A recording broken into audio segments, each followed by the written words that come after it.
wakazi wa Lamu wanakadiria hasara kubwa baada ya ndovu kuvamia mashamba yao na kuharibu mazao yao yakiwemo minazi. Mwaluse Meshak na taarifa hii ya kero la ndovu.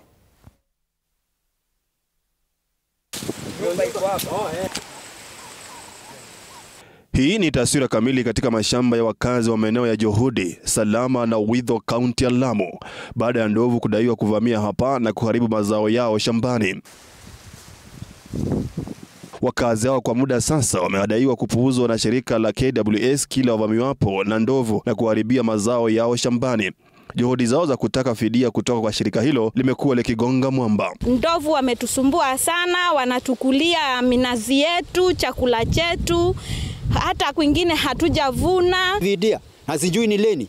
Na ukiripoti leo unaambiwa weka makaratasi hapa, wewe ndio utulie huko nyumbani. Unakaa mwaka unaicha, miaka 2, 3, sasa 4, hata wejulikani, hata zingine hata wengine wanakufa bila hata kuvidiwa. Kwa mujibu wa wakazi hao wakiongozwa na wahubiri wa maeneo hayo, wenyeji wa maeneo hayo wanakadiria hasara kubwa baada ya mimea yao kuharibiwa na ndovu. Na kwa leo tuko kwa maombi katika shule ya Juhudi Primary School kwa sababu ya kuombea ndovu ambao wamekuwa subufu wakiharibu mimea.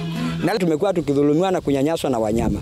Tumekuwa tukipeleka ripoti kwa KWS na wanapopelekewa hizi habari wanatuambia tu ngojeni, ende unjaze makaratasi, tunajaza na zinakaa. Aidha, wamelalamikia kuwa hawajapokea usaidizi wowote kutoka kwa idara ya wanyamapori licha juhudi zao za kupiga ripoti ya visa hivyo. Wametuharibia minazi. Sasa kama mnazi kama huu ambao unaona hapa nyuma una miaka 8 na ulikuwa umeanza kuzaa.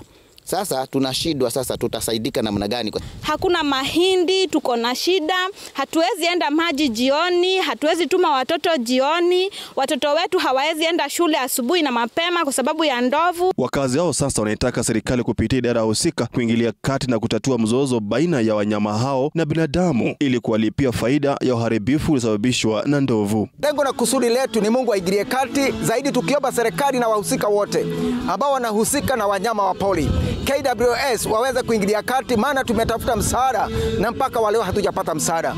Hiyo tunauliza, kwani sheria ya Kenya imekuaje? Wewe umefanywa makosa sasa na badala ulipwe saa ile umefanywa madhara yako, wewe unangojea miaka ingine. Mwaluse Meshak, TV47, Nairobi. Asante sana Mwaluse Meshak kwa taarifa hii.